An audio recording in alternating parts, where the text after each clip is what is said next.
जाने समझे ज्ञान वास्तुशास्त्र का, पृथ्वी अग्नि जल वायु स्थान कहाँ आकाश का। ओम वास्तु पुरुषाय नमो नमः। खुद ही समझो खुद ही जानो, कहता है क्या घर आपका। ऐसे में अगर आपको वाकई में ये खिड़की चाहिए तो फिर आपको चाहिए ये कि आप, ये आपका मुख्य द्वार हो गया, फिर यहां से आप ईंट का चंतर करवा दीजिए, ईंट की एक दीवार बना दीजिए, ठीक है। और फिर आप अलग से 4 लकड़ियां यूज करके खिड़की बनाइए, कोई एतराज नहीं, ठीक है। क्योंकि अगर यहाँ 6 इंच की एक दीवार आती है तो क्या फर्क पड़ गया। बल्कि जो व्यक्ति आ रहा है आप उसे भी आसानी से देख सकते हैं और कोई परेशानी भी नहीं। जो देखने वाली बात है वो 6 इंच में कोई परिवर्तन नहीं है, तो वो तो आप देख ही रहे हो, ठीक है। और आपको ये जो दोष लग रहे हैं उस दोष से आप मुक्त हो गए, क्योंकि अब ये खिड़की अपने 4 पल्लों पे बनी हुई है। अभी आजकल क्या है, स्पीडीली कंस्ट्रक्शन करने की एक प्रथा है, फास्ट कंस्ट्रक्शन करो। तो जो मुकरदम जिसे आप काम देते हैं, जो मजदूर लगा करके आपके घरों में चुनवाई करता है, लिंटल डालता है, बीम डालता है, स्लैब डालता है, उसको भी फास्ट कंस्ट्रक्शन करनी होती है, क्योंकि उसको मजदूर से ज्यादा मजदूरी लेनी है, क्योंकि उसने जब ये काम लिया है तो कंपटीशन में काम लिया है। तो अगर वो स्पीड में काम नहीं करेगा तो उसको पैसा बचेगा नहीं। स्पीड में काम नहीं करेगा तो उसका डेवलपर उसको कहेगा यार तुम तो बहुत स्लो काम करते हो, देखना पड़ेगा अगली बार तुम्हें काम देना है नहीं देना है, तो स्पीड में काम करता है। तो ये खिड़की लगाने से पहले क्या होता है कि ये लोग लिंटल बॉटम मारते हैं, ये लिंटल बॉटम पूरे घर का बार देते हैं, और लिंटल बॉटम मारने के बाद उसकी साइड मारते हैं, और साइड मारने के बाद उसके अंदर टॉर स्टील के जो जाली होती है वो जाली डाल देते हैं, फिर उसमें सीमेंट और रेती और कपची का माल डालते हैं, गिट्टी का माल, ठीक है, आरसीसी माल भरते हैं। फिर वो 3 दिन के बाद वो जो बॉटम होता है वो खोल देते हैं, फिर उसके ऊपर वापस चुनवाई करना शुरू कर देते हैं। ये समझो उन्होंने लिंटल भर दिया, ठीक है। अब फिर उसके बाद वापस ईंटों की चुनवाई चालू हो गई, ईंट रखना चालू हो गया, उसके बाद वो स्लैब भरेंगे, ठीक है। क्योंकि जो ये जो हाइट है ये 10 फुट की है, और ये खिड़की का जो हाइट है टॉप का वो 7 फुट पे है, मतलब यहाँ से यहाँ 7 फुट है, उसके बाद फिर 3 फुट और चुनवाई होगी, फिर स्लैब डाला जाएगा, ठीक है। लेकिन इस खिड़की के ऊपर इस ईंट को खड़ा करना है तो यहाँ एक लिंटल डाला जाता है, उसे लिंटल कहते हैं, उसे बीम भी कह सकते हो। तो वो क्या करते हैं कि एक ही लेवल बनाते हैं और डोरी बांध करके उस लेवल में ये जो लिंटल का जो बॉटम होता है वो बॉटम बांध देते हैं, दरवाजे का बॉटम ये बांध देते हैं, ठीक है। इसका मतलब ये हो गया कि खिड़की का, मुख्य द्वार का, इस खिड़की का और अन्य दूसरे दरवाजे जो हैं सबकी हाइट एक हो गई, इक्वालिटी बिल्कुल, क्योंकि वो एक ही लेवल बांध करके काम करते हैं, ठीक है। लेकिन ये सारा कुछ हो जाने के बाद, बॉक्स बन जाने के बाद जब खिड़की लगाई जाती है तो खिड़की का जो पल्ला होता है लकड़ी का वो 2 इंच बाय 3 इंच बाय जो लंबाई है वो होता है, 2 इंच बाय 3 इंच बाय जो लंबाई है वो होता है। लेकिन जो मुख्य द्वार होता है उसका पल्ला 4 इंच बाय 3 इंच बाय जो लंबाई होती है वो होता है। इसका मतलब जब यहाँ लकड़ी लगती है, खिड़की की लकड़ी लगती है तो वो 2 इंच की लगी है, और यहाँ जब लगी है तो वो 3 इंच की लगी है, ठीक है। इसका मतलब ये हुआ कि मुख्य द्वार खिड़की से नीचे आ गया, 1 इंच आ गया, हाँ। और दूसरे अन्य दरवाजों से भी नीचे आ गया, क्योंकि मुख्य दरवाजे में लकड़ी फिर भी थोड़ी मोटी यूज की जाती है अन्य दूसरे रूम के और बाथरूम के दरवाजों के मुकाबले। मतलब ये हुआ कि आज की तारीख में हर एक के मकान में मुख्य द्वार नीचा है, 1 इंच नीचा है, टेक्निकली जब बहुत गौर से देखोगे तो, क्योंकि इसको बनाने की जो ढब है वो ऐसी है। हमें ये करना चाहिए कि इंजीनियर से ये कहना चाहिए कि भैया तुम जो लिंटल मार रहे हो, बीम मार रहे हो, वो लिंटल बीम तुम सारे दरवाजों का, खिड़कियों का एक कर दो, हमें कोई एतराज नहीं है, लेकिन इस मुख्य द्वार को ऊंचा रखो। यहाँ पर 3 ईंट की, एक ईंट, दूसरी ईंट, तीसरी ईंट, एक ईंट, दूसरी ईंट, तीसरी ईंट, चुनवाई करने के बाद फिर आप यहाँ पर बीम बांध दो, बॉटम बांध दो। ठीक है। ठीक है, जी। तो ये दरवाजा आपका ऊंचा हो गया। हाँ। ठीक और है, दिखने में भी खूबसूरत लग रहा है। दिखने में भी खूबसूरत। तो ये ऊंचा करने के लिए, लेकिन ये करे कौन? किसको पड़ी है, किसको फिक्र है कि भाई ये इंस्ट्रक्शन दिया जाए लेबर कॉन्ट्रैक्टर को? अब जब ये ऊंचा हो गया, जी। ये 9.25 फुट हो गया, तो 7 फुट के सारे दरवाजे हैं, ये आपने 9.25 फुट कर दिया। जी। तो फिर इसमें एक और मेम्ब्रेन लगानी है, और यहां पर एक लूवर लगाना है, एक वेंटिलेटर जैसा होगा, उजाश होगा, क्या बोलते हैं, रोशनदान। एक रोशनदान होगा जो बाहर की तरफ खुलेगा, जो बाहर की तरफ खुले। हाँ, रोशनदान बाहर की तरफ ही खुलेगा। समझ गई। ठीक है, तो रोशनदान होगा और नीचे 8 फुट का द्वार होगा। मतलब मोटे तौर पर आपका जो द्वार होगा वो ऐसा होगा, बाहर की तरफ खुलेगा, और ये द्वार हो गया। ठीक है, अब ये भी लकड़ी एक्स्ट्रा आ रही है। हाँ। ये 7 फुट की जगह 2.25 फुट और आ गई। ये खर्चा डेवलपर क्यों करेगा? उसके लिए एक पीस थोड़ी है, वो तो 100 मकान बनाता है, तो वो कैलकुलेट करता है, नहीं नहीं नहीं जी, मेरे तो 2 लाख रुपए ज्यादा खर्च हो रहे हैं, नहीं नहीं नहीं 7 फुट का बनाओ, क्योंकि वो मुनाफे के लिए मकान बना रहे हैं ना। बिल्कुल सही बात है। तो वो जहां मुनाफे की बात आ गई, वहां लकड़ी का इस्तेमाल कम हो गया। ठीक है, पुराने जमाने में ये होता था कि मकान जो है, फर्ज कर लो ये मकान, तो ये होना चाहिए। ठीक है, ये रोशनदान बाहर की तरफ खुला रहना चाहिए। इससे महादेव जी की तीसरी आंख बताया गया है वास्तु शास्त्र में। इस रोशनदान, मुख्य द्वार के ऊपर जो रोशनदान है, वो महादेव जी की तीसरी आंख है, ऐसा इसका महत्व है। वो भी तीसरी आंख हमेशा खुली रहे, खुली रहनी चाहिए। तो वो तो कहते तीसरी आंख अगर खुलती है तो वो अलग संकल्प है, ये अलग चीज है। अच्छा, ये अलग चीज है। ठीक है ना, तो ये बहुत अच्छा वास्तु माना जाता है। अच्छा। हाँ, ख्याल है। अब क्या था कि पहले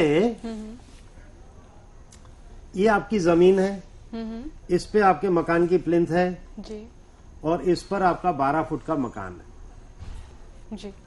तो पहले यहां से 1.25 फुट पर खिड़की दी जाती थी, 1.25 फुट से 7 फुट तक ऐसी खिड़की होती थी जी। और 9 फुट पे दरवाजा। हाँ। ठीक है, अब 7 फुट के बाद 12 फुट की हाइट है, ये हो गया 7 फुट जी। ये हो गया 12 फुट टोटल। तो 7 में से 12 में से 7 गया 5। तो यहाँ पर इसकी लाइन में यहाँ एक रोशनदान दिया जाता था। ठीक है, और ये जो होता था ये 1.25 फुट होता था, क्योंकि तब वेस्टर्न टाइप फर्नीचर नहीं होते थे, तब चटाई डाल के लोग जमीन पर बैठते थे। तो अगर मैं जमीन पर बैठूंगा तो मुझे खिड़की भी नीचे ही चाहिए ना, तभी तो हवा आएगी, नहीं तो नहीं आएगी। हाँ। अब चूंकि मैं सोफा में बैठता हूँ तो खिड़की भी ऊपर हो गई। तो पहले ये होता था कि जमीन से 1.25 फुट ऊंचाई पर ये इतनी लंबी खिड़की होती थी। जो ठंडी हवा है वो हमेशा नीचे नीचे रहती है, जो गर्म हवा होती है वो हमेशा ऊपर ऊपर रहती है। तो पुराने जमाने में क्या होता था कि ठंडी हवा नीचे से आ रही है घर के अंदर, हम अंदर ले रहे हैं, कार्बन डाइऑक्साइड हम बाहर निकाल रहे हैं, तो वो इस रोशनदान से बाहर निकल जाती थी। अच्छा, इसलिए रोशनदान लगाए जाते थे, क्योंकि तब एयर कंडीशन नहीं थे ना। हाँ। पंखे नहीं थे। हाँ। बिजली जब नहीं थी तो आप मकान को ठंडा कैसे रखोगे? तो वो कहते थे कि नीचे से ठंडी हवा आ रही है, ऊपर से गर्म हवा निकल रही है, और जैसे ऊपर से गर्म हवा निकलेगी तो और ठंडी हवा आएगी। तो एक नेचुरल सर्कुलेशन होती थी कि ठंडी हवा आ रही है, गर्म हवा जा रही है, ठंडी हवा आ रही है, गर्म हवा जा रही है। ठीक है, तो ये एयर कंडीशन प्लांट बनाया था उन लोगों ने। इस घर के अंदर बिना एसी के, बिना पंखे के आप ठंडा ठंडा ही महसूस करते हो। ठीक है, सर्दियों का क्या किया जाए? खिड़कियां बंद कर ली जाए। खिड़कियां बंद कर लो। अच्छा। ठीक है, खिड़कियां बंद कर लो। ठीक है, ये ऐसा होता था। ठीक है, तो ये एक अच्छी व्यवस्था थी। फ्रेश ऑक्सीजन इसलिए नहीं लेते हैं, क्यों? क्योंकि ये जमीन हो गई जी, ये प्लेन्थ हो गई हमारी। हाँ। अब हमारा मकान हो गया 10 फुट का जी। ठीक है, हाँ। अब हमारी खिड़की हो गई 4 फुट बाय 4 फुट की। जी। ठीक है, अब हवा इसमें से आए तो हमारी किस्मत, हवा इसमें से जाए तो हमारी किस्मत। अभी जब हम यहाँ बैठते हैं सोफा में तो क्या होता है कि हमने जो कार्बन डाइऑक्साइड निकाली वो कार्बन डाइऑक्साइड यहाँ फंस गई। अब जब यहाँ पर एक पंखा, सॉरी, ये पंखा जो है, ये पंखा 1.25 फुट नीचे है, सारी कार्बन डाइऑक्साइड यहाँ फंसी हुई है स्लैब के अंदर, ठीक है। तो जब हम ये पंखा चलाते हैं तो क्या होता है, गर्म हवा फेंकता है ना जी। पहले 5 सेकंड 10 सेकंड क्या होता है, गर्म हवा फेंकता है। कौन सी वाली हवा फेंकता है, ये वाली कार्बन डाइऑक्साइड। कौन सी हवा, जो हमने शरीर से बाहर निकाल के फेंक दी है। अब उसकी कोई जरूरत नहीं है, उसको वायु से होते हुए आकाश तत्वों में चला जाना है, लेकिन वो उसको निकालने का हमने रास्ता ही नहीं दिया। हमारे घर में रोशनदान ही नहीं है, ये 4x4 की एक खिड़की है बस, आप समझे, रोशनदान तो है ही नहीं। हाइट 12 फुट की थी, वो 10 फुट कर दी। खिड़की 7 फुट की थी, उसको हमने 4 फुट की कर दी। तो अब ये यहाँ फंस जाती है और यही हवा फिर पंखा चलने से गोल गोल गोल गोल घूमती रहती है। और जो हवा हमने बाहर निकाली वही अंदर ली, वही बाहर निकाली, वही अंदर ली, वही बाहर निकाली, वही अंदर ली। इसलिए हम 100 मीटर अंडा ब्रेड लेने जब जाते हैं, दूध लेने जाते हैं, तो हमें व्हीकल का इस्तेमाल करना पड़ता है, क्योंकि हमारे पांव चलते ही नहीं है। हम 45-50 साल की उम्र में बीमार होना शुरू हो जाते हैं। हमें कोई न कोई और पहले हमें कोई ना कोई बीमारी लग जाती है, क्योंकि हमने जो मकान की दशा कर दी है अभी, या मकान की जो डिजाइन हमने कबूल कर ली है, वो सारी रोगिष्ट डिजाइन है। ठीक है ज्ञानी जी, क्या अगर मुख्य गेट के एक साइड सारी खिड़कियां हो तो क्या वो वास्तु दोष होता है या फिर ठीक है? मुख्य दरवाजे के सिर्फ एक तरफ सारी खिड़कियां हो, वो इम्बैलेंस कहा जाएगा। इम्बैलेंस कहा जाएगा। वास्तुशास्त्र में ज्योमेट्री का बहुत महत्व है जी, बहुत, मतलब बहुत ज्यादा महत्व है। मतलब अगर आपका फर्ज कर लो कि ये मकान का फेस है, ठीक है जी, ये मकान का फेस है, हाँ। तो अगर आपकी एक खिड़की यहाँ है तो एक खिड़की यहाँ होनी ही चाहिए, आप समझे। अगर आपका कुछ यहाँ पर है तो एक वही चीज यहाँ पर होनी ही चाहिए जी। आप इम्बैलेंस नहीं कर सकते। जैसा आपने बताया, तो आपने क्या बताया कि मैं द्वार यहाँ दे दूं, जी, ठीक है, हाँ। और फिर सारी खिड़कियां यहाँ दूं, बिल्कुल, ठीक है, हाँ। बताओ आप कैसा लग रहा है? रेल के डब्बे की तरह नहीं अच्छा लग रहा है, बिल्कुल, बहुत अजीब, क्योंकि इसमें बैलेंस नहीं है, हाँ। तो ये एक अच्छी व्यवस्था नहीं है, हाँ। इसमें कोई ज्योमेट्री नहीं है, आप समझे। जी। तो वास्तुशास्त्र में ज्योमेट्री का बहुत महत्व है। मतलब अगर आप यहाँ पर ऐसा कुछ बनाते हो, ठीक है, कुछ भी छत पे, तो यहाँ पर भी बनना चाहिए, बराबर है, चारों कोने पे बनना चाहिए, तो उसमें ज्योमेट्री है। अगर वो नहीं है, एक ही जगह पे है, तो बड़ा अजीब लगेगा।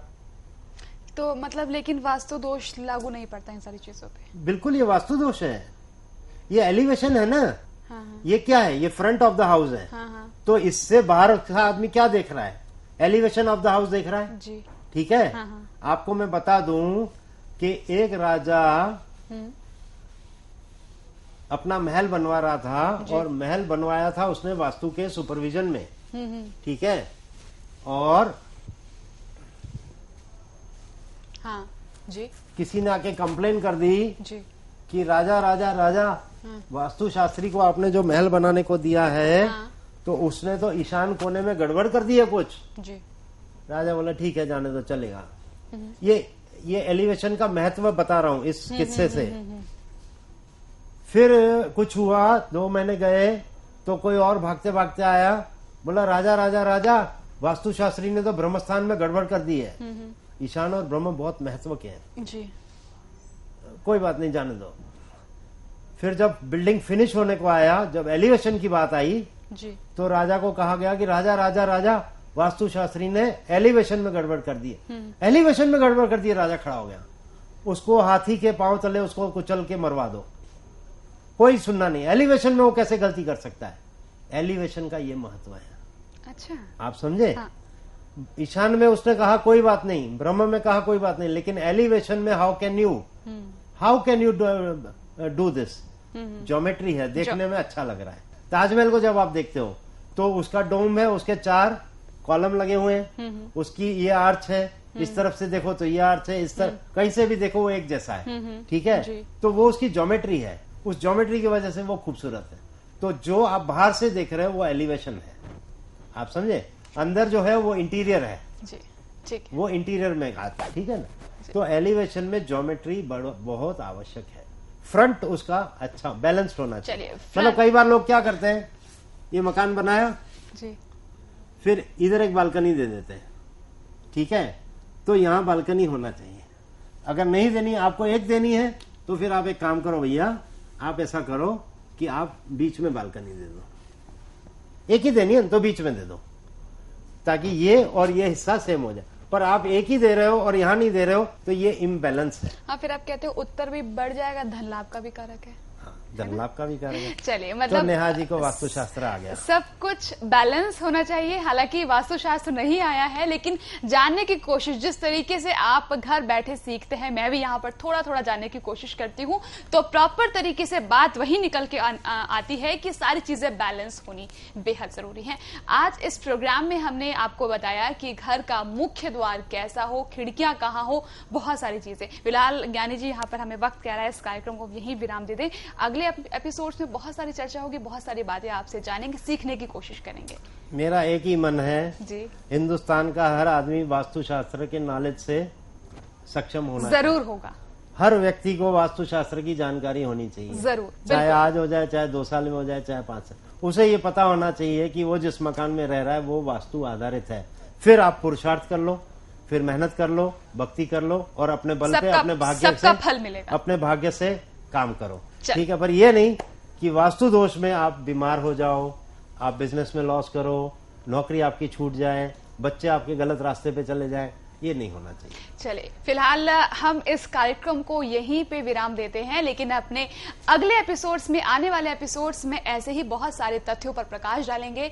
तो ज्ञानी जी, आपका शुक्रिया करना चाहूंगी मैं यहाँ पर एक बार फिर, बहुत बहुत शुक्रिया। और आप सभी दर्शकों से यहाँ पर चाहेंगे इजाजत। नमस्कार। नमस्कार। अगर आप भी पूज्य दादाजी का आशीर्वाद प्राप्त करना चाहते हैं, तो स्क्रीन पर दिखने वाले नंबर पर अपनी समस्या या रोग बताकर परम गुरु का आशीर्वाद प्राप्त कर सकते हैं। ये सेवा निःशुल्क है। हमारा पता है Vastu associates, 65 Sampat Rao colony, RC Dutt road, Vadodara, Gujarat. हमारे कॉन्टैक्ट नंबर्स हैं 098791086525354, 0898000576061, 626364, 09925048011। हमारे फोन नंबर है 026523541112। हमारा फैक्स नंबर है 026523541113। हमारी ईमेल आईडी maheshgyani@yahoo.com।